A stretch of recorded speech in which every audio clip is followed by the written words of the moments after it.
भारत देश में एंटरटेनमेंट का बाप, क्रिकेट की दुनिया का सबसे बड़ा और सबसे फेमस लीग, जहां रन्स की बौछार होती है, बॉलर्स को मारा जाता है, कुटा जाता है, भर भर के चौके छक्के लगते हैं, सब एंजॉय करते हैं। सही पहचाना, बात हो रही है इंडिया के सबसे बड़े mega event, high voltage extreme entertainment की, जिसका नाम है IPL, Indian Premier League. IPL or Indian Premier League is around for only 16 years. But it's fast become one of the most popular and valuable cricket leagues on the planet. Indian Premier League has developed a unique brand of cricket that combines entertainment with fast-paced action and attracts players from around the world. India has given a model for other countries to follow. When the IPL was successful, all these other places went, well, we'll set up our own leagues and we'll try and be successful.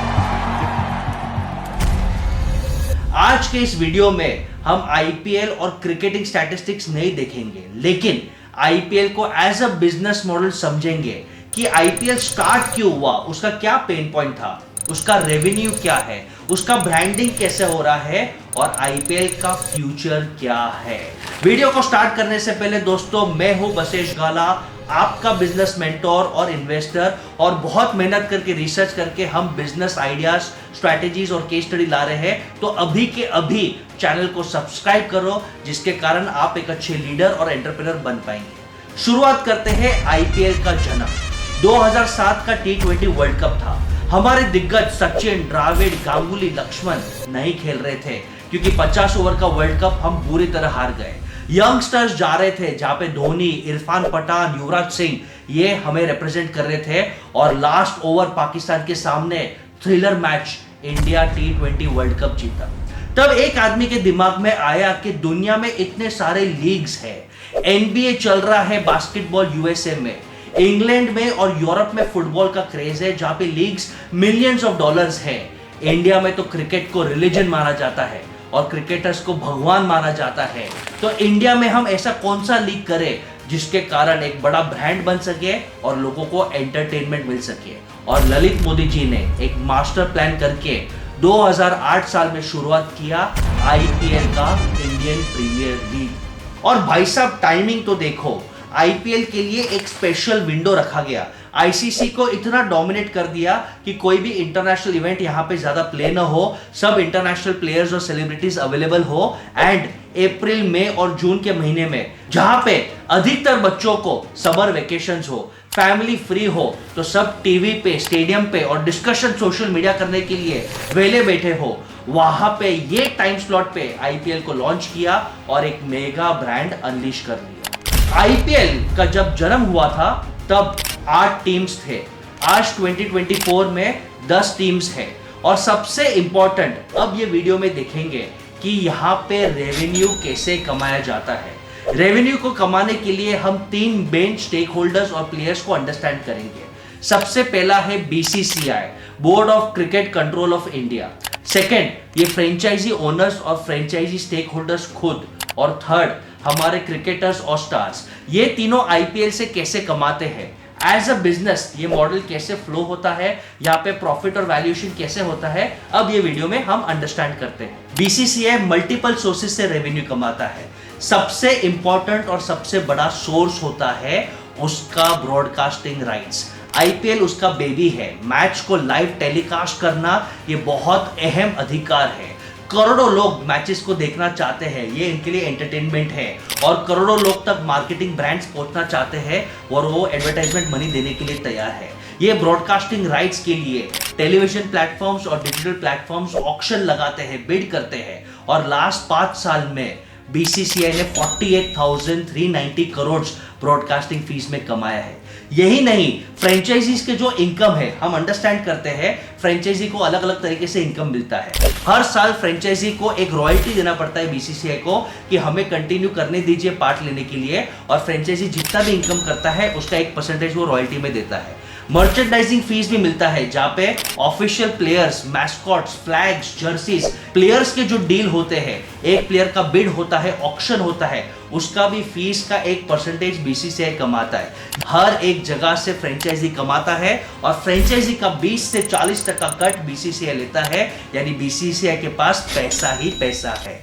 Franchises की बात करते हैं। लोगों को लगता था कि franchise owners के पास बहुत पैसा है, प्रीति जिंटा ले लो या अंबानीस ले लो, इनको तो सिर्फ शो ऑफ करना है और पैसे बर्बाद करने हैं। फ्रेंचाइजीज कैसे पैसा कमाएंगे बाबू भैया, हर फ्रेंचाइजी भी मिलियंस ऑफ डॉलर्स प्रॉफिट कमाता है, सीखते हैं कैसे।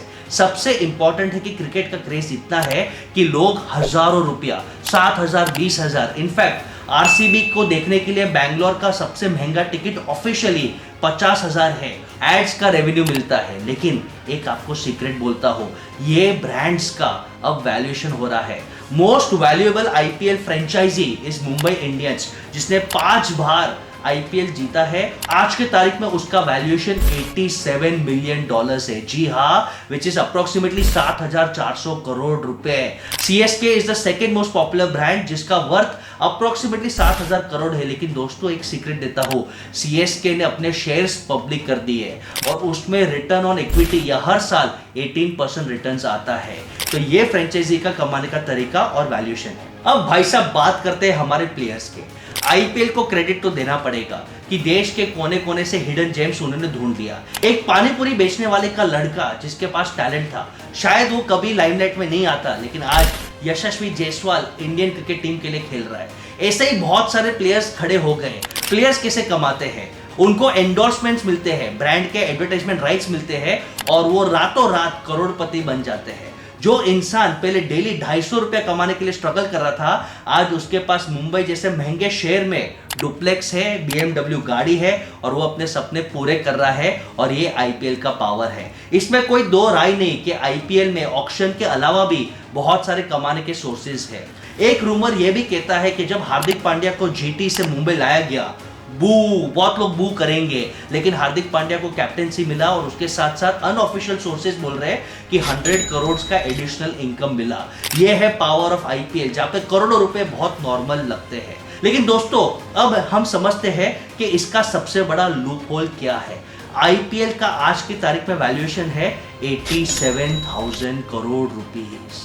Because cricket is a sport, official revenue पे गवर्नमेंट ऑफ इंडिया को 0% टैक्स मिल रहा है।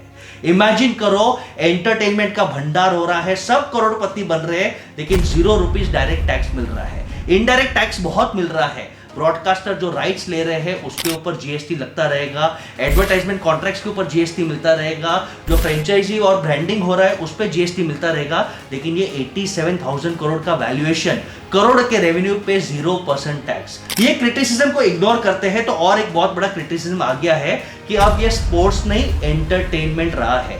जैसे बचपन में हम WWE देखते थे तो हमें बहुत मजा आता था, लेकिन पता चला कि पूरा स्क्रिप्टेड है। ऐसे शायद आज because of spot fixing, bookies या फैंटेसी लीग ऐसे एलिगेशंस आ रहे हैं कि ये स्पॉट फिक्सिंग या मैच फिक्सिंग हो रहा है। और कुछ प्लेयर तो ये भी बोलते हैं कि हम इंडिया के लिए नहीं खेलेंगे, हमें मेंटल फिटिंग है, लेकिन T20 में खेलेंगे। कंपैरिजन में ऑस्ट्रेलिया को देखो, पैट कमिंस और मिचेल स्टार्क ने लास्ट ईयर वर्ल्ड कप के पहले आईपीएल नहीं खेला। उन्होंने बॉडी को रेस्ट दिया, प्रिपेयर किया और वो 50 ओवर वर्ल्ड कप जीत गए, चैंपियंस बन गए। तो ये सबसे बड़ा क्रिटिसिज्म है। तो टैक्सेशन को और मैच फिक्सिंग को, क्रिकेट प्रायोरिटी को अगर छोड़ दो तो आईपीएल ने देश के लिए और स्पोर्ट्स के लिए बहुत किया है। आईपीएल के और भी बेनिफिट्स है, hotel, airlines, travel industry, world relations भी सुधर गए हैं। पहले के मैचेस में इंडिया और ऑस्ट्रेलिया एक दूसरे को गाली देते थे, मारते थे, आज प्यार मोहब्बत बढ़ गया है। इनफैक्ट आईपीएल ने क्रिकेट के वर्ल्ड में बहुत ज्यादा इनोवेशन इंट्रोड्यूस किया है। स्ट्रैटेजिक टाइम आउट्स, एंटरटेनमेंट और चीयर लीडिंग करना, इंपैक्ट सब प्लेयर, अंपायरिंग में थर्ड एम्पायर को और कैमरा एंगल्स को ऐड करना, स्पाइडर कैम लाना, आर्टिफिशियल इंटेलिजेंस को यूज करना और वर्चुअल रियलिटी में क्रिकेट एक्सपीरियंस करना, ये आईपीएल की देन है। तो बिजनेस केस स्टडी में हम समझते हैं कि आईपीएल एक इमोशन है, क्रिकेट का एक भंडार और एंटरटेनमेंट का भंडार है। आपको क्या लगता है, क्या आईपीएल में हमें इतना टाइम इन्वेस्ट करना चाहिए और क्रिकेटर्स को भगवान बनाना चाहिए, या और स्पोर्ट्स में टाइम डालना चाहिए और टैक्सेशन बढ़ाना चाहिए? अपने थॉट्स कमेंट्स में जरूर डालना। और ऐसे ही अमेजिंग बिजनेस और लीडरशिप कंटेंट के लिए keep following your business growth mentor Vashishtha.